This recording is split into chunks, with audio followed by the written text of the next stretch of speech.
আমার বন্ধু নিজের সন্তানকে আলেম বানাবেন, নিজের সন্তানকে হাফেজ বানাইবেন। দুনিয়াতে, কবরে, হাসরে, ফুলসিরাতে, জান্নাতের মধ্যেও আপনার উপকারে আসবে। আল্লাহু আকবার বলেন।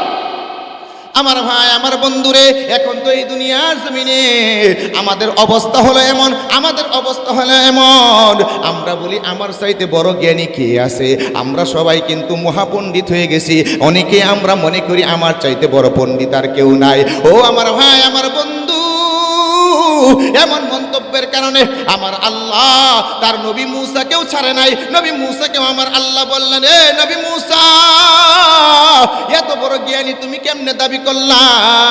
তোমার চাইতেও আরো বড় জান্নেওয়ালা আমার এই আল্লাহর দুনিয়াতে আছে। ও নবী মূসা রে, এমন মন্তব্য করা তোমার জন্য শুভনীয় হয় নাই। আমার আল্লাহ নবী মূসাকে আরো ইলম শিক্ষার জন্য আমার আল্লাহ তার আরেক বান্দার কাছে পাঠায় দিলেন। আমার ভাই, আমার বন্ধুরে, ঘটনাটা হলো আমার নবী মূসা বনি ইসরাইলের মধ্যে দাঁড়াইয়া যখন তিনি ভাষণ দিচ্ছিলেন, ওই ভাষণ দেওয়ার সময় এক ব্যক্তি দাঁড়াইয়া জিজ্ঞেস করে, ও নবী মূসা রে, এই দুনিয়ার জমিনে সবচাইতে বড় জ্ঞানী কে?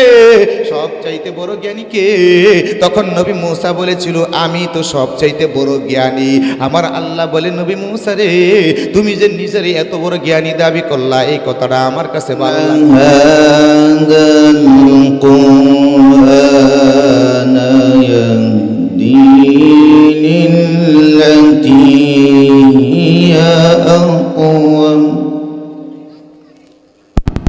ويبشر المؤمنين الذين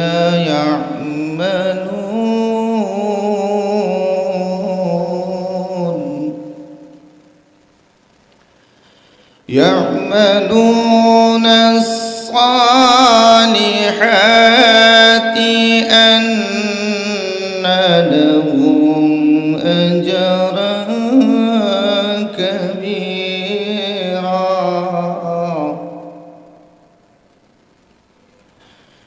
بسم الله الرحمن الرحيم.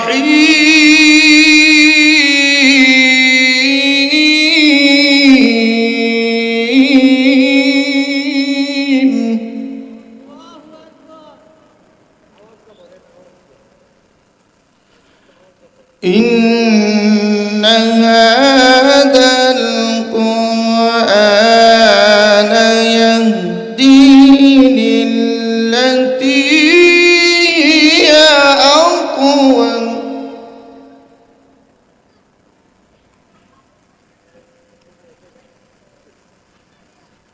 ويبشر المؤمنين الذين يعملون الصالحات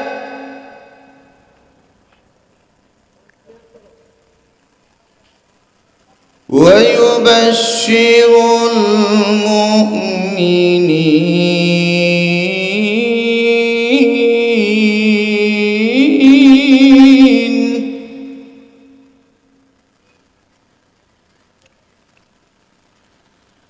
ويبشر المؤمنين الذين يعملون الصالحات أن لهم أجرا كبيرا.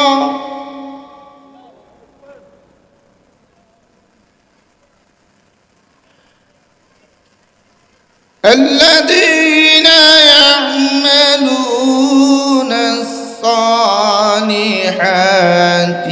أن لهم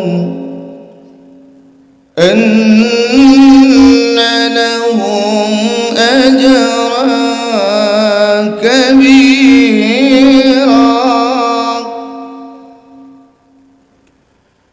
وأن الذين لا يؤمنون بالآخرة أعتدنا لهم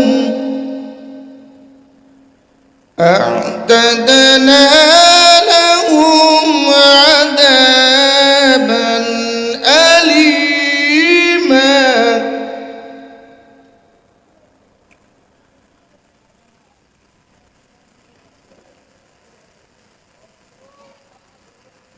أعتدنا لهم عذابا أليما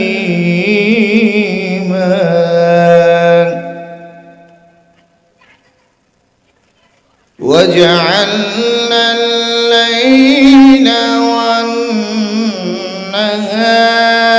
والنهار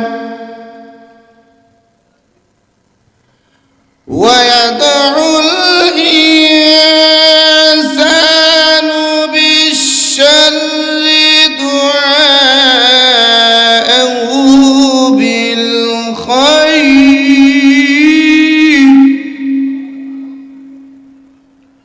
ويدع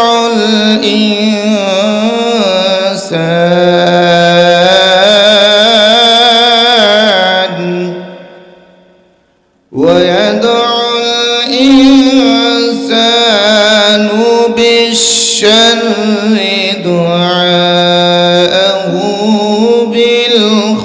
بالخير وكان الإنسان عجولا صدق الله العظيم. وقال النبي عليه الصلاة والسلام تبرك بالقرآن فإنه كلام الله وخرج عنه أو كما قال النبي عليه الصلاة والسلام. وقال الله تعالى في شأن حبيبه ومحبوبه صلى الله عليه وسلم إن الله وملائكته يصلون على النبي يا أيها الذين آمنوا صلوا عليه وسلموا تسليما আমরা সকলে মুহাব্বতের সাথে দরুদ ইব্রাহিম পড়তে থাকি আল্লাহুম্মা সাল্লি আলা মুহাম্মাদ ওয়া আলা আলি মুহাম্মাদ কামা সাল্লাইতা আলা ইব্রাহিম ওয়া আলা আলি ইব্রাহিম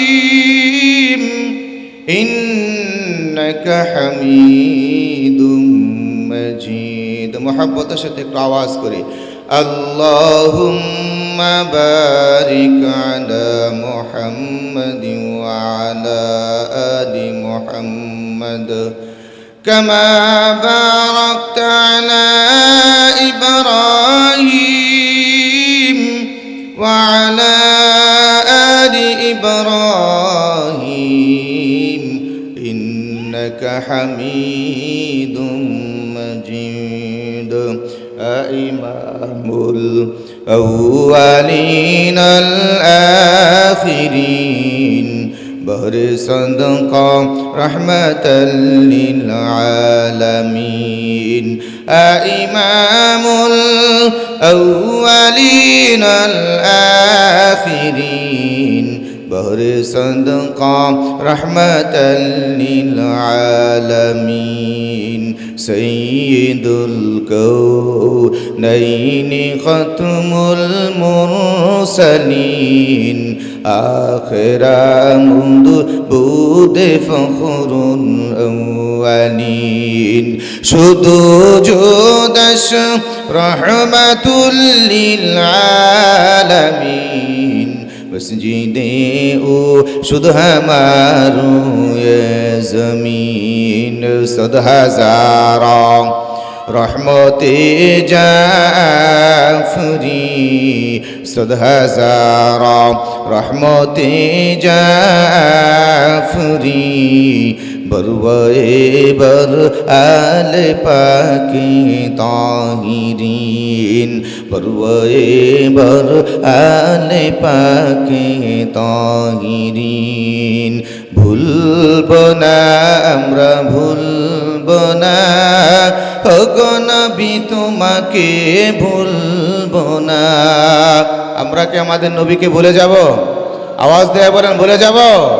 ভুলব না আমরা ভুলব না ওগো নবী তোমাকে ভুলব না।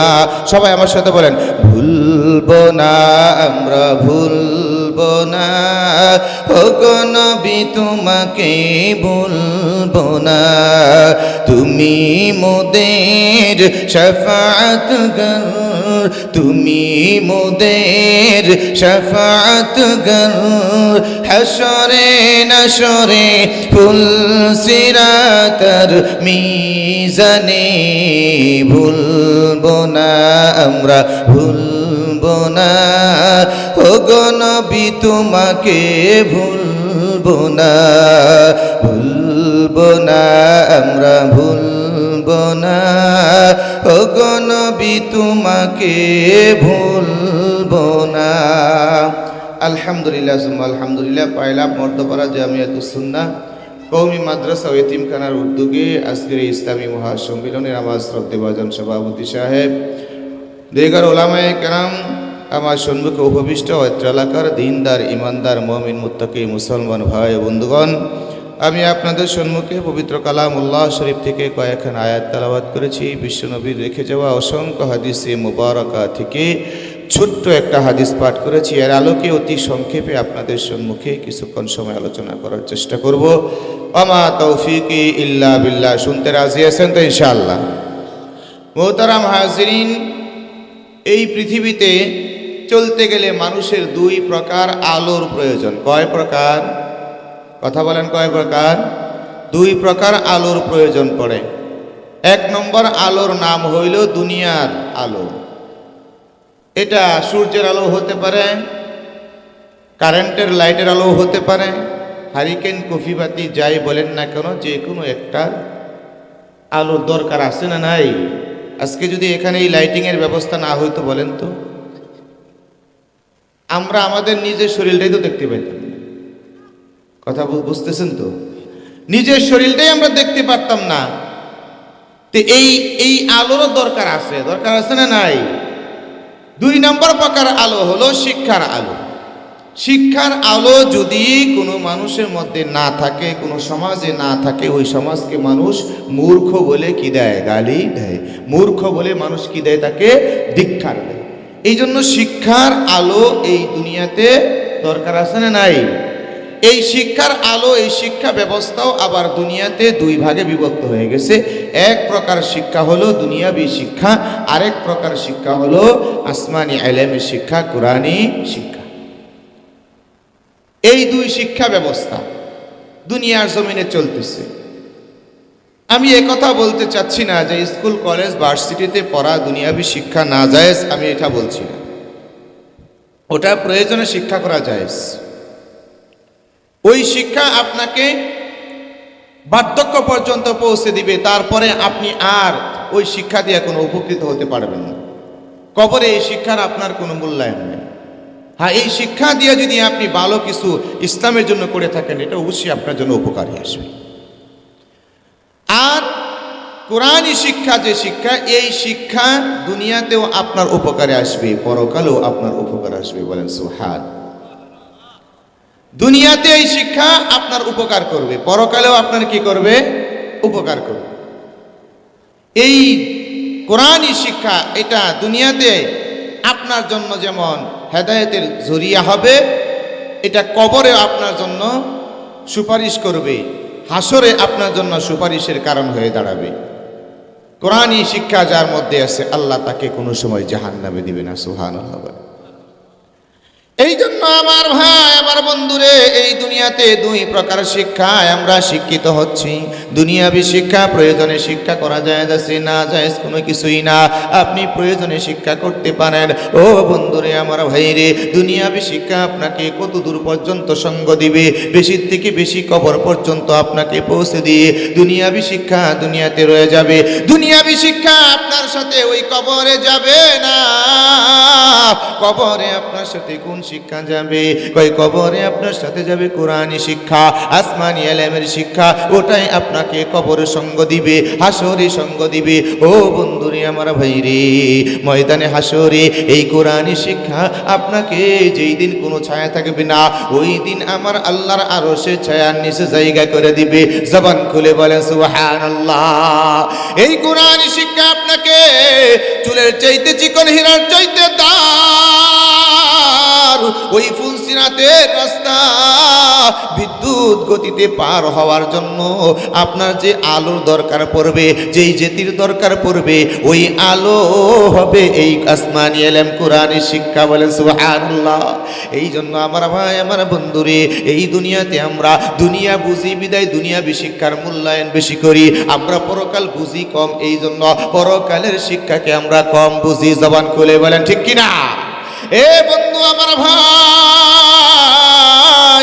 দুনিয়াবি শিক্ষা আমরা বুঝি বেশি, দুনিয়া বুঝি বেশি। এই জন্য দুনিয়াবি শিক্ষা করানোর জন্য নিজের সন্তানকে আমরা স্বতঃস্ফূর্তভাবে মাদ্রাসায় দিই। নিজের সন্তানকে আমরা বাংলাদেশের লেখাপড়া শেষ হয়ে যাওয়ার পরে আমরা সেই আমেরিকা পাঠায় দেই, মালয়েশিয়া পাঠায় দেই, আরও অন্যান্য বিভিন্ন রাষ্ট্রে পাঠায় দেই উচ্চ শিক্ষিত হওয়ার জন্য, উচ্চ ডিগ্রি অর্জন করার জন্য। এই আমার ভাই আমার বন্ধুরে, পায়ে হাত রেখে বলি, দুনিয়াবি শিক্ষাকে আমি খাটো করা আমার উদ্দেশ্য নয়। আমি আপনার পায়ে হাত রেখে বলি, ভাই আমার বন্ধুরে, আপনি আপনার সন্তানকে দুনিয়াবি শিক্ষার আগে কোরআনী শিক্ষায় আপনি শিক্ষিত করেন। যদি কোরআনী শিক্ষায় আপনি আপনার সন্তানকে শিক্ষা দেন, শিক্ষিত করেন, এরপরে যদি আপনি দুনিয়াবি শিক্ষায় শিক্ষিত করেন, কোনো সমস্যা নাই। আপনার সন্তানকে কোনো নাস্তিকের বাচ্চা তার নাস্তিকতার দাওয়াত দিয়া কোনো সময় ইসলামের বিরুদ্ধে দাঁড় করাইতে পারবে না। আজকে যারা রসুলের বিরুদ্ধে কথা বলে, যারা কোরআনের বিরুদ্ধে কথা বলে, তারা কি মুসলমানের ঘরের সন্তান না? যাইয়া দেখেন, তার নাম হইল উসমান গনি, তার নাম হইল আমির হামজা, তার নামগুলো ইসলামী নাম। তার বাবার নাম জিজ্ঞেস করলে বলবে আব্দুল জব্বার। কথার কথা, মুসলমানের ঘরে জন্ম হইয়া নামও তোমার মুসলমান, কিন্তু তুমি এমন শিক্ষায় শিক্ষিত হয়েছে, ওই শিক্ষায় শিক্ষিত হয়ে কোরআনী শিক্ষা তোমার না থাকার কারণে আজকে তুমি রসুলকে নিয়ে কটূক্তি করো, আজকে তুমি কোরআন নিয়ে ব্যঙ্গ করো, আজকে তুমি উলামায়ে কেরামের বিরুদ্ধে আচরণ করো। একটাই কারণ, ওই অভিভাবকের দোষটা, ওই অভিভাবক যদি আগে থেকে কোরআনের কালাম, যদি কোরআনী শিক্ষা যদি তার মধ্যে আগে ঢুকাইতো, কোরআনী শিক্ষায় যদি তাকে আগে শিক্ষিত করতো, আমার ভাই আমার বন্ধু, তাহলে এই সন্তান আজকে কোরআনের বিরুদ্ধে দাঁড়াইতো না। কথা বলেন ঠিক কিনা? এই জন্য আমার ভাই আমার বন্ধুরে, আমরা আমাদের সন্তানগুলোকে আগে কোরআনী শিক্ষায় শিক্ষিত করতে হবে। আগে যদি আমরা আমাদের সন্তানকে কোরআনী শিক্ষায় শিক্ষিত করি, পৃথিবীর কোনো শক্তি এই কোরআনের বদৌলতে, এই কোরআনের আলোতে, এই কোরআনের আলোর কারণে পৃথিবীর কোনো শক্তি আপনার সন্তানকে নাস্তিক বানাইতে পারবে না। আমার ভাই আমার বন্ধুরে, দুনিয়াবি শিক্ষা আপনার উপরে ফরজ না, আপনার সন্তানকে শিক্ষা দেওয়া ফরজ না, ওটা জায়েজ। কিন্তু কোরআনী শিক্ষা দেওয়া, নিজে শিক্ষা করা, আল্লাহ নবী বলেছেন এটা প্রত্যেকটা নর নারীর উপরে ফরজ। সুবহানাল্লাহ। এই জন্য আমার ভাই আমার বন্ধুরে, কোরআনী শিক্ষায় নিজের সন্তানকে শিক্ষিত করতে আমরা কারা কারা রাজি আছি? একটু হাত উঠায় দেখেন, সবাই রাজি আছি তো? ইনশাল্লাহ সবাই রাজি আছেন? আল্লাহ হাতগুলো আল্লাহ তুমি কবুল করো, হাতগুলো নামান। এই আমার ভাই আমার বন্ধুরে, এই জন্য কোরআনী শিক্ষায় নিজের সন্তানকে শিক্ষা করাবেন। যদি কোরআনী শিক্ষায় নিজের সন্তানকে আপনি শিক্ষা করান, তাহলে পরকালেও আপনার এই সন্তান উপকারে আসবে, দুনিয়াতেও এই সন্তান উপকারে আসবে। দুনিয়াতে আপনাকে জাহান্নামের রাস্তায় যখন আপনি হাঁটতে থাকবেন, এই সন্তান আপনাকে বাধা দিবে, বাবারে তুমি দুনিয়াতে আসো, এই দুনিয়া থাকার জায়গা নয়, এখন আসো, কিছুক্ষণ পরে তুমি দুনিয়াতে থাকবে না। মসজিদে মসজিদে এলান হয়ে যাবে অমুকের ছেলে অমুক আর দুনিয়াতে নাই। এই জন্য বাবারে দুনিয়া এই সবগুলোকে তুমি পিছে ফেলাইয়া দাও, তুমি এবার আল্লাহর গোলামি করা শুরু করো, আল্লাহর ইবাদত বন্দেগী শুরু করে দাও। বাবার মুখে দাড়ি নাই, সন্তান যখন মাদ্রাসায় ভর্তি করাইছে, সন্তান টুপি মাথায় দেয়, সন্তান দাড়ি রাখছে, তখন বাবার লজ্জা লাগে। তখন বাবা চিন্তা করে আমার সন্তান হাফেজ হলো, আলেম হয়ে যাইতেছে, আমি কেন দাড়িটা রাখবো না? তখন বাবা দেখবেন দাড়িটা রাইখা দেয়। এ আমার ভাই আমার বন্ধুরে, সন্তান লম্বা জামা গাই দিয়া সমাজের মধ্যে ঘুরে, তখন বাবাও চিন্তা করে আমি আর ওই ইংলিশ প্যান্ট আর হাফ প্যান্ট পরে আমি কেন ঘুরবো? আমার সন্তান যেহেতু এত সুন্দর লম্বা জামা গাই দিয়ে ঘুরে, আমিও লম্বা জামা গাই দিয়ে দেই। ও আমার ভাই আমার বন্ধুরে, এইভাবে একজন সন্তান আপনাকে আপনার জন্য আদর্শ হয়ে যায়, একটা সমাজের জন্য আদর্শ হয়ে যায়। এইভাবে পুরা একটা জাতির জন্য, একটা কওমের জন্য একজন হাফেজ আলেম নাজাতের জরিয়া হয়ে যায়, অন্যান্য সমস্ত মানুষের হেদায়েতের জরিয়া হয়ে যায়। চিল্লায়ে বলেন সুবহানাল্লাহ। পরকালে ওই সন্তান আমার উপকারে আসবে, পরকালে এই সন্তান আমার কেমন উপকারে আসবে? এই আমার ভাই আমার বন্ধুরে, আমার নবী হাদিসের মধ্যে ঘোষণা করেছেন ময়দানে হাসরে কেউ কারো জন্য কোনো উপকারে আসবে না। আমার আল্লাহ বলেন ইয়াউমা লা তামলিকু নাফসুল লিনাফসিন শাইআ ওয়াল আমরু ইয়াউমা ইযিল লিল্লাহ।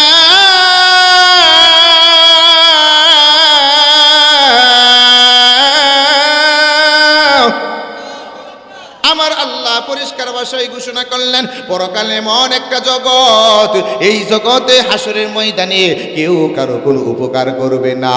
সন্তান একটা নেকির জন্য বাবার কাছে যাইবে, বাবা সন্তানের কাছে যাইবে, মা মেয়ের কাছে যাইবে, মেয়ে সন্তানের কাছে যাবে, মেয়ের কাছে যাবে, কেউ একটা নেকি দিয়ে সাহায্য করবে না। কোনো মানুষ কোনো মানুষের কোনো উপকার করতে পারবে না, কোনো মানুষ কোনো মানুষের উপকার করতে পারবে না। আপনি যদি মনে করেন দুনিয়াতে আমি মালদার সম্পদশালী, পরকালে এই সম্পদ আমার জন্য কোনো উপকার আসবে না, ভাই না। ওই দুনিয়াটা, ওই পরকালের জগৎটা এমন একটা জগৎ, সেখানে আপনার মাল ধন সম্পদ কোনো কিছু উপকারে আসবে না। সব কিছুই দুনিয়াতেই থেকে যাবে, পরকালে সম্পদ আপনার উপকারে আসবে না, আপনার সন্তান কোনো উপকারে আসবে না, কেউ কারো কোনো উপকার করতে পারবে না। কিন্তু এক ধরনের শিক্ষিত ব্যক্তিরা পরকালে আপনার উপকার করবে, ওই সন্তান পরকালে আপনার উপকার করবে। যেই সন্তানকে আপনি দুনিয়ার জমিনে কোরআনে কারীম শিক্ষা দিয়েছেন, হাফেজ আলেম বানাইছেন, এমন সন্তানগুলো পরকালে আপনার উপকারে আসবে। যেই দিন আপনি একটা নেকির জন্য ঘুরবেন, আমার আল্লাহ বলেন ইয়াউমা ইয়াফিরুল মারউ মিন আখিহি ওয়া উম্মিহি ওয়া আবি ওয়া সাহিবাতিহি ওয়া বানিহি।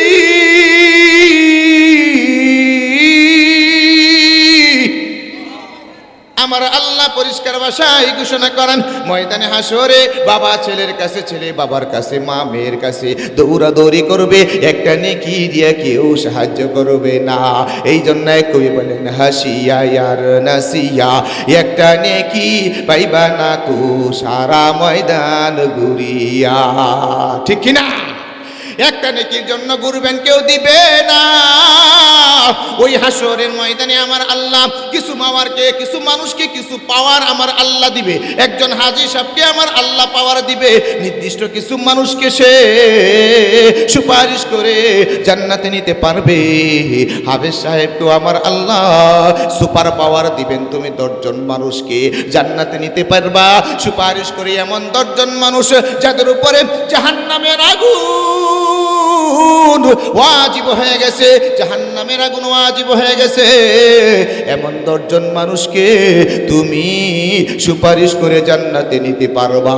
ও আমার ভাই, আমার বন্ধুরে, সেই দিন আপনার সন্তান হাফেজ, এই সন্তান ময়দানে হাসরে দাঁড়াইয়া যাবে। ময়দানে হাসরে দাঁড়াইয়া নিজের 10 জন, নিজের বংশের রক্তের 10 জন মানুষকে খুঁজবে। যেই 10 জন মানুষ একদম আপনজন, নিজের পিতা, নিজের মাতা, নিজের ভাই, নিজের সন্তানকে যখন দেখবে এরা জাহান্নামের যাত্রী হইয়া জাহান্নামের রাস্তা ধরছে, আমার আল্লাহ বলবে জাহান্নামে প্রবেশ করো। তখনই আপনার সন্তান বলবে, ও আমার আল্লাহ, তোমার নবী আমাকে দুনিয়াতে বলে গিয়েছিল, দুনিয়াতে তোমার নবীর বাণীগুলো উলামায়ে কেরামের জবান থেকে আমার পিতা মাতাও শুনছিল। আল্লাহ, পরকালে নাকি তুমি হাসরের ময়দানে আমি হাফেজ সাহেবকে 10 জন মানুষকে তুমি সুপারিশ করে জান্নাতে নেওয়ার জন্য তুমি আমার সুপারিশ কবুল করবা। আল্লাহ, মেহেরবানি করে আমারে পাওয়ার দাও। আমার আল্লাহ বলবেন পাওয়ার দিলাম। এবার যেই বাবা মা, যেই সন্তান, যেই দাদা দাদি, আত্মীয় স্বজন যাচ্ছিল ওই জাহান্নামের প্রতীক হয়ে গেছিল, তাদের হাত ধরে জাহান্নামের আগুন থেকে, জাহান্নামের রাস্তা থেকে সরাইয়া নিজের পিছনে লাগাইবে, নিজের পিছনে নিজের দলে নিয়ে আসবে।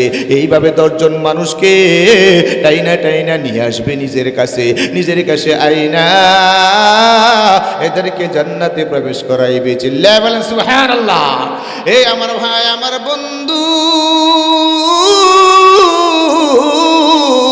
আমার আল্লাহ হাফেজ সাহেবকে এই পাওয়ার দিবে। যেই ব্যক্তি হাফেজ হইল তার কি মর্যাদা আমার নবী তার জবান দিয়ে বইলে গেছে। কোরআনে কারিমের আয়াত 6666 মতভেদ আছে। ও আমার ভাই, আমার বন্ধুরে, আমার নবী বলবেন, আমার আল্লাহ বলবেন হাসরের ময়দানে, এ আমার বান্দা হাফেজ সাহেব তুমি পড়ো আর উপর দিকে উঠতে থাকো। একজন হাফেজ সাহেবের বিল্ডিং হবে 6666 তালা। এত বড় প্রাসাদ আমার আল্লাহ তারে দিয়ে দিবেন। আমরা যে গার্ডিয়ান, সন্তানের উসিলায় জাহান্নাম থেকে শুধু মুক্তি পাবো এমন না, জান্নাত পাবো এই রকমই না, আমার আল্লাহ আরো মর্যাদার ব্যবস্থা রাখছে। সুবহানাল্লাহ বলে। আপনাদের কষ্ট হইতেছে? আমার ভাই, আমার বন্ধু, সেই মর্যাদা কি আমার নবী বলেছেন, হাসরের ময়দানে হাফেজ আলেম তার বাবা মাকে আমার আল্লাহ তার মাথার মধ্যে এমন একটা মুকুট পরায়া দিবে, আল্লাহ নবী উপমা দিয়ে বুঝায়, এ দুনিয়ার মানুষে, আমার সাহাবীরা রে, তোমরা বুঝো, আসমানের ওই সূর্যটা, দুনিয়ার ওই সূর্যটা যদি তোমাদের ঘরে উদিত হয় তাহলে তোমাদের ঘর কেমন আলোকিত হবে। হাসরের ময়দানে হাফেজ আলেমের বাবার মাথার মধ্যে যে মুকুট পরায়া দেওয়া হবে, ওই মুকুটের আলো এই সূর্যের চাইতেও আরো বেশি হবে। জোরে বলেন সুবহানাল্লাহ। আমার ভাই, আমার বন্ধু, হাসরের ময়দানে আপনার সন্তান আপনার জন্য উপকার করলো, দুনিয়াতে উপকার করলো, হাসরের ময়দানে উপকার করবে। এ আমার ভাই, আমার বন্ধুরে, জান্নাতের মধ্যেও আপনার সন্তান আপনার উপকার করবে। আল্লাহু আকবার বলেন। জান্নাতের মধ্যে কেমন উপকার করবে আপনার সন্তান, জান্নাতের মধ্যে কেমন উপকার করবে আমার আল্লাহ জান্নাতীদেরকে বলবেন জান্নাতে প্রবেশ করো, উদখুলুহা বিসালামিন আমিনিন। আমার আল্লাহ বলবেন উদখুলুহা বিসালামিন আমিনিন। এ আমার বান্দা জান্নাতীরা, তোমরা জান্নাতে নিরাপত্তার সাথে প্রবেশ করো। সুবহানাল্লাহ। জান্নাতীরা প্রবেশ করবে, জাহান্নামীদেরকে ওয়াসিকাল্লাযীনা কাফারু, আর আমার আল্লাহ জাহান্নামীদেরকে, ফেরেশতাদেরকে বললেন এদেরকে টাইনা হেসরে হাঁকায়া গরু ছাগলের মতো হাঁকাইয়া তাড়াইয়া এদেরকে জাহান্নামের মধ্যে প্রবেশ করাইবে। আমার ভাই, আমার বন্ধু, আমার আল্লাহ ফেরেশতা জিব্রাইলকে আমার আল্লাহ বলবেন, এ জিব্রাইল, তুমি ঘোষণা করে দাও জান্নাতের মধ্যে, জান্নাতের মধ্যে ঘোষণা করে দাও, জান্নাতের মধ্যে ঘোষণা করে দাও। জিব্রাইল বলে আল্লাহ গো কি ঘোষণা করব, তুমি আমারে বলো না। এবার আমার আল্লাহ বলবেন এ জিব্রাইল রে, জান্নাতের মধ্যে একটা কমিউনিটি সেন্টার আছে। এই যে দুনিয়ার জমিনে বিভিন্ন জায়গায় বিভিন্ন সেন্টার আছে, ওখানে বিবাহ শাদী বিভিন্ন অনুষ্ঠান হয়। আমার আল্লাহ জান্নাতের মধ্যে একটা কমিউনিটি সেন্টারের ব্যবস্থা রাখছেন। কমিউনিটি সেন্টারের নাম আমার আল্লাহ দিয়েছেন দারুস সালাম। আল্লাহু আকবার। এই দারুস সালামের মধ্যে আমার আল্লাহ জিব্রাইলকে বলবেন জান্নাতীদেরকে ঘোষণা দিয়ে দাও, জান্নাতীরা যেন সবাই ওই দারুস সালামের মধ্যে একত্র হয়ে যায়। দারুস সালামের মধ্যে একত্র হবে, ওই দারুস সালামের মধ্যে ঘোষণা করবা আল্লাহ তোমাদের সামনে সেই দিন তিনি তোমাদেরকে নিয়ে কিছু কথাবার্তা বলবেন।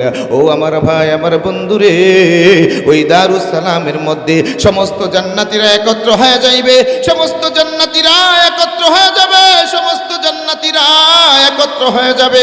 আমার আল্লাহ নবীদেরকে অতিথি বানাইয়া আমার আল্লাহ নবীদেরকে বলবেন তোমরা এই মঞ্চের মধ্যে স্টেজের মধ্যে বসে থাকবা, কোনো কথা বলবা না।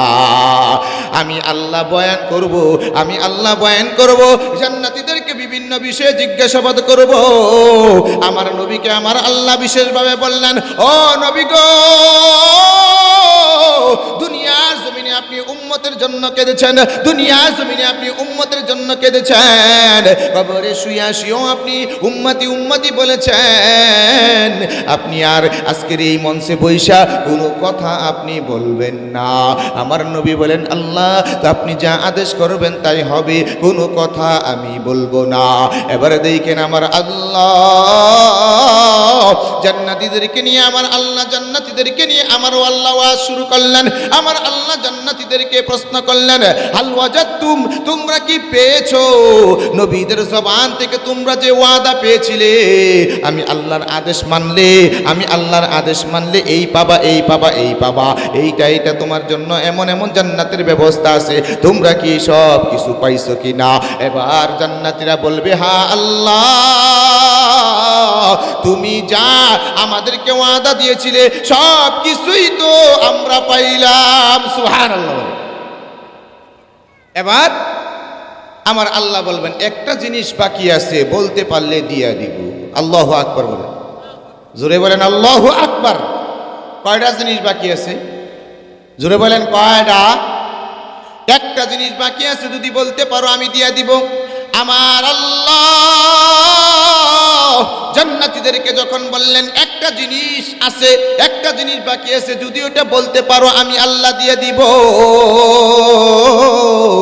এমন কথা যখন বলেছে জান্নাতীদের কারো মাথার মধ্যে মগজের মধ্যে মেধার মধ্যে নাই ওই জিনিসটা কি, ওই জিনিসটা কি এটা তো কারো মাথার মধ্যে নাই। ওইদিকে নবীদেরকে আমার আল্লাহ বলেছেন কেউ বলে দিতে পারবেন না, কেউ কথা বলতে পারবেন না। আবার নবীকে আমার আল্লাহ বিশেষভাবে বলে দিলেন বলে দিতে পারবেন না, কোনো কথা বলতে পারবেন না। আমার নবী মায়ার নবী মঞ্চের মধ্যে বৈশা বৈশা আমার নবী উম্মতি উম্মতি বইলা কাঁদতেছে। আল্লাহু আকবার। উম্মতি উম্মতি বইলা আমার নবী যখন কান্না করে, উম্মতি উম্মতি বইলা আমার নবী কান্না করে, আমার আল্লাহ আমার নবীকে বলো নবী গো দুনিয়ার জমিন আপনার চোখের পানি, দুনিয়ার জমিন আপনার চোখের পানি দ্বারা দুনিয়ার জমিন বিছে, এখন এই জান্নাতের মধ্যে আপনার চোখের পানি দ্বারা যেন জান্নাতের মাটি যেন না ভিজে। নবী গো আপনি কান্না করবেন না। আমার নবী মায়ার নবী রহমতের নবী, দেখেন আমার নবী জান্নাতে যাইয়াও আমাদেরকে ভুলে নাই। ইচ্ছা করলে তো তিনি ভুলে যাইতে পারতেন, আমার নবী ভুলে নাই। জান্নাতের মধ্যেও আমার নবী ভুলে নাই। আমার ভাই আমার বন্ধু, এবার আমার আল্লাহকে বারবার বলে আল্লাহ গো আমি বলে দেই, জান্নাতীরা তো এটা বলতে পারতেছে না, আমার উম্মত বলতে পারে না, আমি বলে দেই। আমার আল্লাহ বলে আগেই তো বলছি আপনি কথা বলবেন না, এরপরেও আপনি কথা বলতেছেন কেন? ও আমার ভাই আমার বন্ধুরে, আমার নবী বলে উম্মতি উম্মতি। আল্লাহু আকবার বলে। আমার নবী বলেন উম্মতি উম্মতি, আল্লাহ আমার উম্মত রে, আমার উম্মত আমার উম্মত আমার উম্মত বলতে পারতেছে না, ও আল্লাহ আমার অনুমতি দাও আমি বলে দেই। আমার নবী তখন বলবে, আমার নবী বলার পরে আমার আল্লাহ বলবে, নিষেধ করলাম বারবার কেন বলেন? এবার আমার নবী বলেন, আমি বলবো না, আমি শুধুমাত্র সকল জান্নাতীদেরকে বলবো না, এই জান্নাতের মধ্যে এইখানে যারা আলেম আছে হাফেজ আছে ওই আলেম উলামাদেরকে আমি কানে কানে বইলা দিব, ও আমার ভাই আমার বন্ধু রে, আমার আল্লাহ অনুমতি দিলেন, ও নবী গো উম্মতের আলেমদেরকে বলে দেন, হাফেজদেরকে বলে দেন। সুবহানাল্লাহ। আপনাদের কষ্ট হইতেছে? মোহতারাম হাজিরিন, আমার আল্লাহর নবী এবার আলেমদেরকে ডাইকে ডাইকে বলবেন, আলেমদেরকে ডাইকে ডাইকে বলবেন, আলেমের দল তোমাদের কি এই প্রশ্নের উত্তর আল্লাহর কোনটা বাকি আছে জান্নাতীদের পাওয়ার, এটা কি তোমাদের জানা আছে? আলেমের দল বলবে, হ্যাঁ নবী গো জানা আছে। আমার নবী বলবেন, কি সেটা? কই সেটা আর কিছুই নাই, সেটা আর কিছুই না, সেটা হলো আমাদের রবকে আমরা জান্নাতীরা স্বচক্ষে দেখব। জোরে বলেন সুবহান, আর একটু জোরে বলেন না সুবহানাল্লাহ। জান্নাতীরা আল্লাহরে স্বচক্ষে সরাসরি ফেস টু ফেস জান্নাতের মধ্যে আল্লাহরে দেখবে। আমরা তো দুনিয়াতে মুসা আলাইহিস সালামের এক জাতি ছিল, কয় আল্লাহরে না দেখলে, হে মুসা বারবার খালি তুমি কোন খুদার কথা কওয়াইয়া, কয় আমরা এটা বিশ্বাস করি না, আর তুর পর্বতে যাও আর খালি আইও আল্লাহ কথা কইছো, কয় হে আল্লাহরে আমরা না দেখলে আর তোমার কথা মানছি না। মানব চক্ষু দিয়ে আল্লাহকে দেখা যায় না, এই দুনিয়ার চক্ষু দিয়ে আল্লাহকে দেখা যাবে না।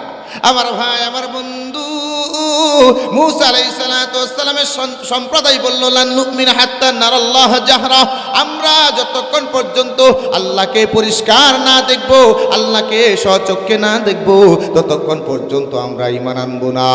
আমার আল্লাহর কাছে নবী মুসা বলে, আল্লাহ গো বনে ইসরাইল তেরা জাতি যে আবদার করছে, যদি আপনি এটা পুরা না করেন তাহলে কিন্তু এরা আবার বেঈমান হয়ে যাবে। আমার আল্লাহ বলেন, নবী মুসা রে, তাদের মধ্য থেকে তারা যাদেরকে বিশ্বাস করে এমন 70 জন মানুষকে নির্বাচন করতে বলো, 70 জন মানুষকে তোমার সাথে তোর পর্বতে পাঠায়া দিতে বলো, আমি আল্লাহ তাদেরকে দেখা দিব। এবার দেখেন, এবার 70 জন মানুষ নিয়ে নবী মুসা আলাইহিস সালাম রওনা দিলেন। নবী মুসা আলাইহিস সালাম রওনা দিলেন তুর পর্বতে। তুর পর্বতে যখন এই 70 জন মানুষ গেল, তুর পর্বতে 70 জন মানুষ যখন গেল, 70 জন নেতা যখন গেল, এই 70 জন নেতা ওই জায়গায় যাওয়ার পরে আমার আল্লাহর কাছে নবী মুসা বলে, 70 জন আইছে। আল্লাহ কয়, আমি দেখতেছি, সমস্যা নাই। আমার আল্লাহ বলেন, ওই যে গাছটার দিকে তাকাইতে বলো। এই 70 জন মানুষ যখন ওই গাছের দিকে তাকাইছে, আমার আল্লাহ তার পবিত্র নূরের একটা জলকানি দিছে। এক জলকানিতে সাথে সাথে সব বেহুশ হইরা পইরা গেছে। আল্লাহু আকবার বলে, সব ফিরে পড়ে গেছে। নবী মুসা আলাইহিস সালাম কয়, আল্লাহ এই যে আরেকটা বিপদের মধ্যে আমারে ফাল্লা। কয় কি বিপদ? কয় এরা যে 70 জনকে নির্বাচন করে পাঠাইছে, এখন যে এরা যে চিতে পড়ছে, এরা কি মইরেই গেল না কি হইলো, বেহুশ হয়ে গেল? আল্লাহ এটা তুমি ছাড়া আর কেউ তো জানে না, আমি তো বুঝতেছি না। এই 70 জনকে যদি অক্ষত ওদের কাছে লইয়া না যায়, তাইলেও আবার সমস্যা করে যে তো খুদা মাইরে আলছি, আমরা তোরা বিশ্বাস করি না। কথা বুঝতে অসুবিধা হচ্ছে আপনাদের? আমার ভাই আমার বন্ধু, এবার আসেন নবী মুসা আলাইহিস সালাম আল্লাহর কাছে দোয়া করলেন, আল্লাহ এই 70 জনকে তুমি জীবিত করে দাও। আমার আল্লাহ 70 জনকে জীবিত করে দিছে।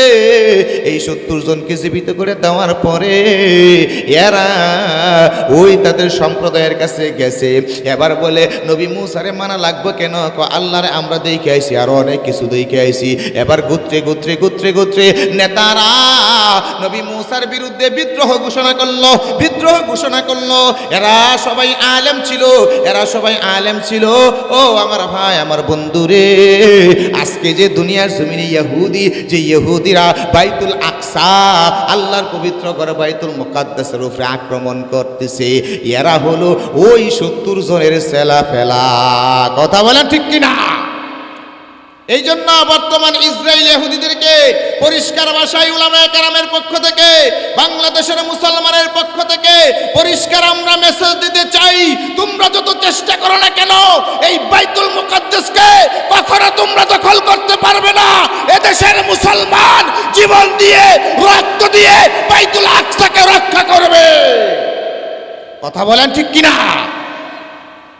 যতই চেষ্টা করো, তোমাদের বাপেরা চেষ্টা করতে পারে নাই, তোমরাও কথা বলেন তোমরাও পারবে? এই পর্যন্ত এতদিন ধরে যুদ্ধ করতেছে, পারছে? পারবে? পারবে না। আমার ভাই আমার বন্ধুরে যে কথা বলতেছিলাম, নবী মুসা আলাইহিস সালাতু ওয়াস সালামের সম্প্রদায় দুনিয়াতে আল্লাহরে দেখতে চাইছিল। আল্লাহরে দুনিয়ার মানুষের চক্ষু দিয়ে দেখা সম্ভব না। এই জন্য আমার আল্লাহ বলে, এই বান্দারে তোমরা আমারে দুনিয়াতে না দেখায় ঈমান আনছো, এই জন্য পরকালে আমি আল্লাহ জান্নাতের মধ্যে তোমাদেরকে দেখা দিব। বলেন সুবহানাল্লাহ। জান্নাতের মধ্যে তোমাদেরকে দেখা দিব। ওই যে জান্নাতের মধ্যে দেখার সময় হয়ে গেল, এবার উলামায়ে কেরাম বলে সেটা আর কিছুই না, আল্লাহকে আল্লাহর দিদার, এটাই একমাত্র বাকি আছে। এবার জান্নাতীদের কানে কানে উলামায়ে কেরাম বলে দিবে, জান্নাতীদের দল, তোমরা আল্লাহর সামনে দাঁড়াইয়া বলো, আল্লাহ গো দুনিয়াতে তোমার না দেখা ঈমান আনছিলাম, ও আল্লাহ মেহেরবানি করে তোমার নূরের পর্দা সরাইয়া দাও, আমরা তোমারে মন ভরে দেখব। আল্লাহু আকবার। আল্লাহ বলবেন, সঠিক প্রশ্নের উত্তর যেহেতু দিছো, এবার আমি আল্লাহ তোমাদেরকে আমি আল্লাহ দেখা দিব। আমার আল্লাহ নূরের ৭০,০০০ পর্দা সরাইয়া দিবে। নূরের ৭০,০০০ পর্দা সরাইয়া দিয়া আমার আল্লাহ জান্নাতীদেরকে আমার আল্লাহ দেখা দিবে। সুবহানাল্লাহ জোরে বলেন, আরেকটু জোরে বলেন সুবহানাল্লাহ।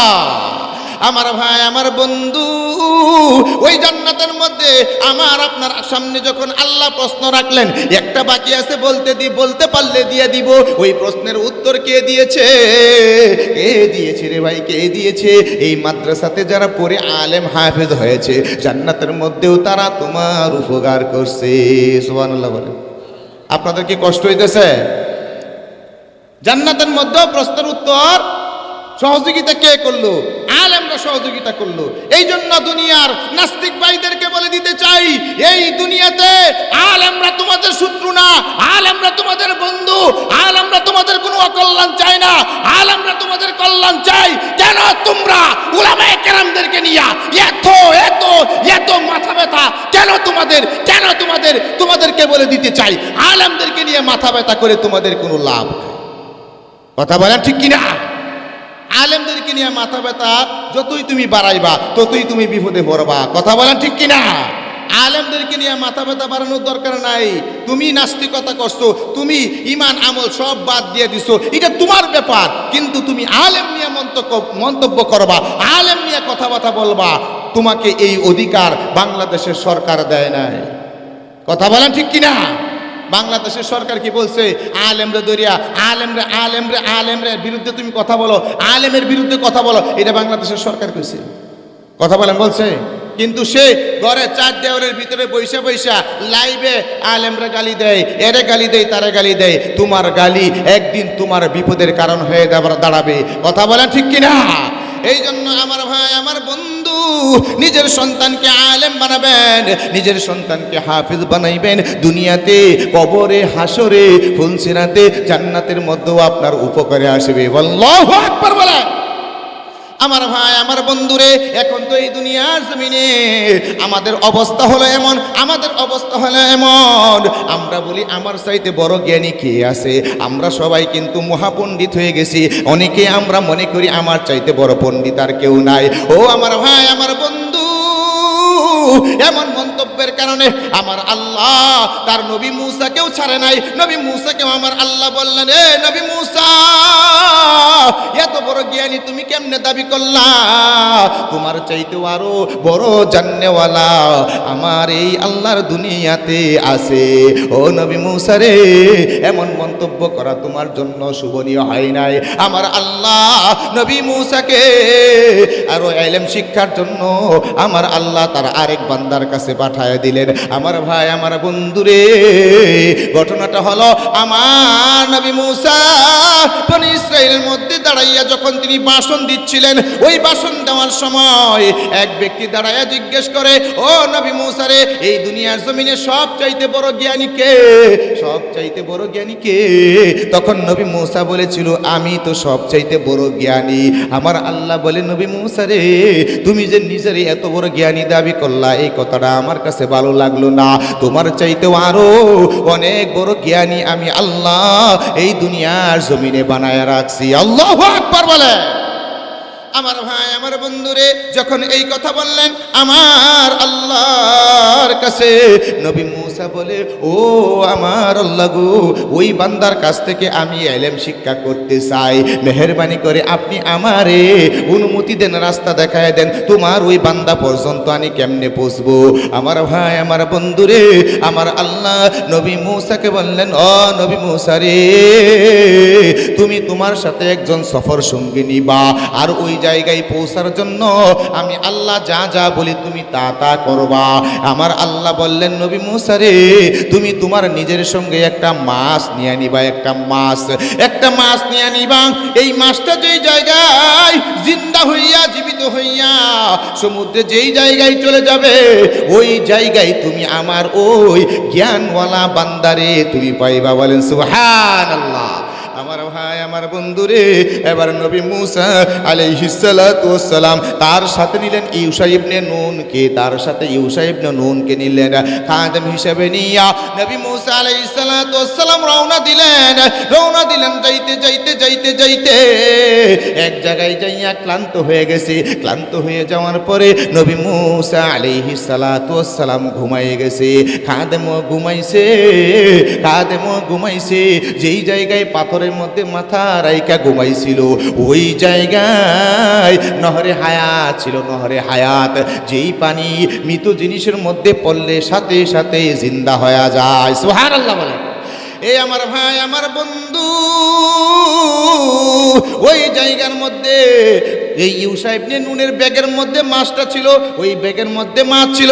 মাথার নিচে দিয়ে যখন ঘুমাইছে, নহরে হায়াতের পানির ছোঁয়া পাইয়া এই মাছটা ব্যাগ থেকে বের হয়ে চলে গেছে।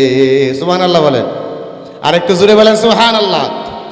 আমার ভাই আমার বন্ধুরে, এবার আসেন, এই মাছটা যখন চলে গেছে, ইউশা ইবনে নুন মনে করছে আচ্ছা মাছ গেছে, এইটা যখন নবী মূসা যখন কি হবে, ঘুম থেকে জাগ্রত হবে, তখন বলবো।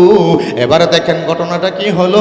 নবী মূসা আলাইহিস সালাতু ওয়াস সালাম ঘুম থেকে জাগ্রত হইয়া ইউশাকে বললেন, খাদেম চলো, আমাদেরকে তো আমাদের জায়গা মতো পৌঁছতে হবে।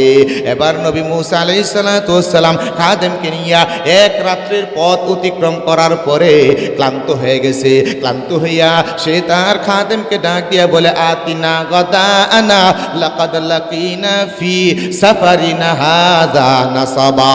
হে আমার খাদেম, খাবার নিয়ে আসো, নাস্তা নিয়ে আসো, এই সফরে বড় ক্লান্ত হয়ে গেছি, মেহেরবানি করে খাবার নিয়ে আসো। এবার ইউশা ইবনে নুন ব্যাগ যখন খুলছে, ব্যাগটা যখন গুছাইছে, ব্যাগটা যখন খুলছে, তখনই দেখে নাস্তা তোর নাই, ওই মাছ আর নাই। এবার ইউশা ইবনে নুনের মনে পড়ছে ওই মাছটা কোন জায়গায় গেল।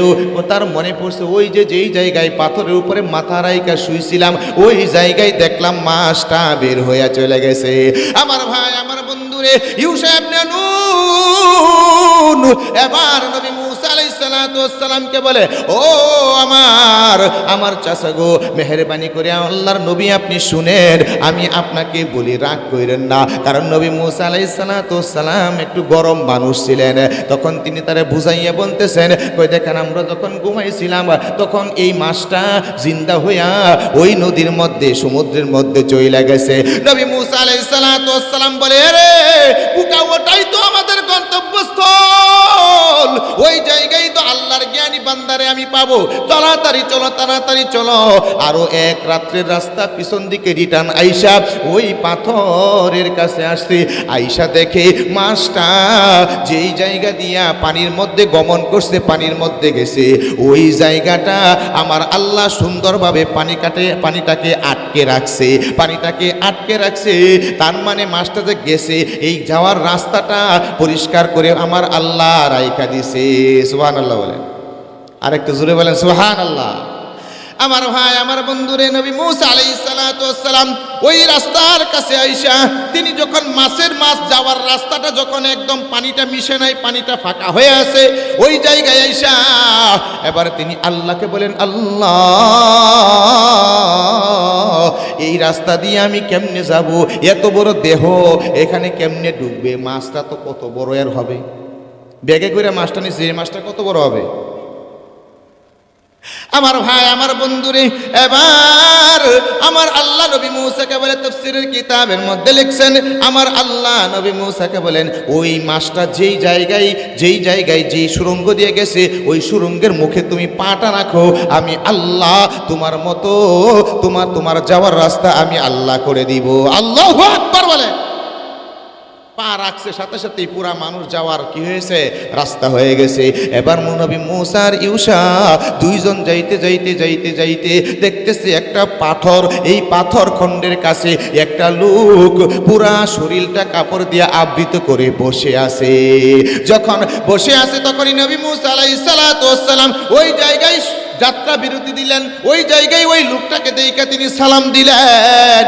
চাদরের ভিতর থেকে আওয়াজ আসে, এই রকম সালাম তো দুনিয়াতে দেয়, এই জায়গার মধ্যে এমন সালাম তুমি কে আমারে দিলা।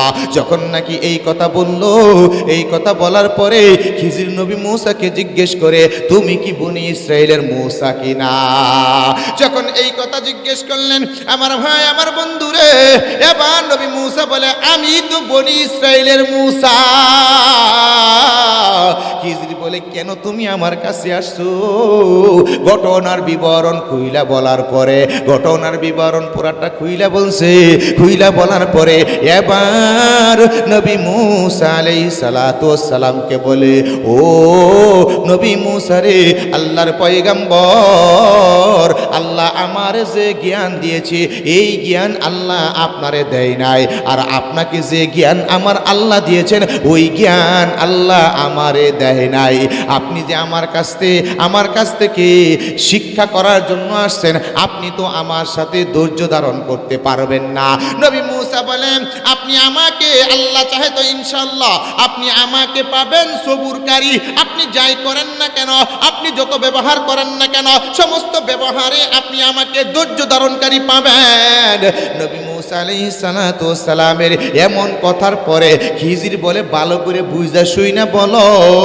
তিনি বারবার বলতেছেন, লান তাস্তাতিয়া মাইয়া সবরা, এই নবী মূসা রে, তুমি আমার সাথে সফর করবা, আমার কাছ থেকে কোনো কিছু শিক্ষা করবা, এখানে তুমি সবুর করতে পারবা না। এমন কথা যখন বললেন আমার ভাই, আমার বন্ধু, বারবার নবী মূসা বলে, আমি পারবো, আমি পারবো, আমি পারবো। আল্লাহু আকবার বলেন, আমি পারবো। যখন এমন কথা বললো তখন নবী মূসা আলাইহিস সালাতু ওয়াস সালামকে নিয়ে খিজির আলাইহিস সালাতু ওয়াস সালাম আর ইউশা খাদেম তিনজন মিলে আবার বের হওয়া শুরু হয়েছে, সফর করা শুরু করছে। সফর করতে করতে করতে করতে হাঁটতে হাঁটতে হাঁটতে হাঁটতে একটা নদীর কিনারে গেছে। নদীর কিনারে যাওয়ার পরে নদীর কিনারে যখন গেলেন, নদীর কিনারে যখন গেছেন, ও আমার ভাই, আমার বন্ধুরে, নদীর কিনারে যখন গেলেন, ওই নদীর কিনারে যাওয়ার পরে কোনো নৌকা নাই, ওপারে পার হতে হবে। খিজির আলাইহিস সালাতু ওয়াস সালাম নৌকা তালাশ করতেছে, হঠাৎ করে একটা নতুন নৌকা নিয়ে একটা মাঝি আসছে। আয়েশা খিজির আলাইহিস সালাতু ওয়াস সালামকে চিনে ফেলছে। খিজির আলাইহিস সালাতু ওয়াস সালামকে চিনে ফেলা এই লোকটা খিজির আলাইহিস সালাতু ওয়াস সালাম সহ নবী মূসা ইউশাকে নৌকার মধ্যে উঠাইলেন। কোনো প্রকার টাকা পয়সা ভাড়া নেবেন না, বিনা ভাড়ায় যখন উঠাইলেন, বিনা ভাড়ায় যখন উঠাইছে, এই উঠাইয়া যখন নদীর মাঝখানে নৌকা নিয়ে গেছে মাঝি, তখনই খিজির আলাইহিস সালাতু ওয়াস সালাম হাতের লাঠি দিয়া গুতা দিয়া নদীর নিচ দিক দিয়ে নৌকার একটা তক্তারে দিছে খুইলা। মূসা আলাইহিস সালাতু ওয়াস সালাম দেখতেছে তক্তা যে গোতা মারে ভাঙ্গে দিছে, এখন তো পানি উঠতেছে। নবী মূসা আলাইহিস সালাতু ওয়াস সালাম নিজেকে আর তিনি ধরে রাখতে পারলেন না, সাথে সাথেই তিনি বলতে শুরু করলেন, আপনি এটা কেমন কাজ করলেন? আপনি কি এই নৌকাতে যারা আছে একরে ডুবায়ে মারতে চান? এমন কথা কথা যখন বলল, এমন কথা বলার সাথে সাথে খিজির কয়, আমি তো আগেই বলছিলাম তুমি আমার সাথে সবুর করতে পারবে না।